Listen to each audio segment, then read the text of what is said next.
ni jatend piny Kenya no biro to yango gi kose yango gi to bang kata juma achiel kata dwe achiel to project ochung kendo jopiny ok ne ka tich moro amora dhi mbele kwa tiyo kod ranyisi kata gedo mara peyni moko mopogore opogore mano yango Chris. Yes, project and mana project kokete budget. Ikech ka iwacho project na umetenga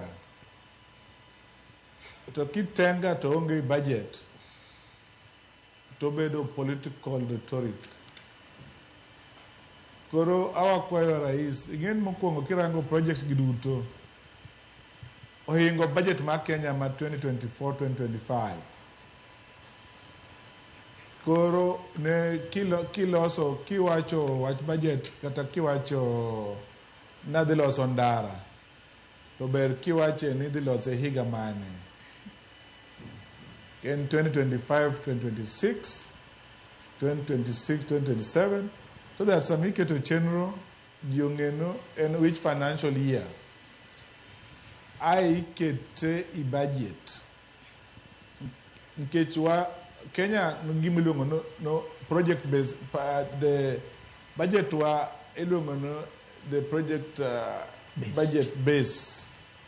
Koro nyaka bed gi indicators no waloso pesa higa makalani waloso pesa waketo budget marom nadi tango mwadhi kete pachwa higa ne nikech samitimo budget policy statement ili align gik midwa timo that financial year. To kinyal loso project ma onge budget.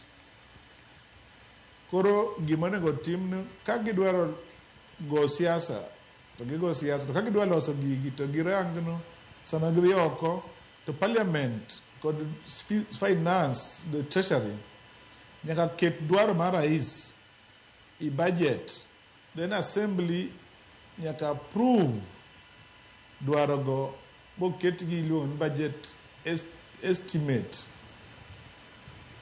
kapo ket gi budget estimate yois to gibedo siasa ket kirango the budget maran 2024-2025 gik mancha kero promise nyala keti budget ka gitimo supplementary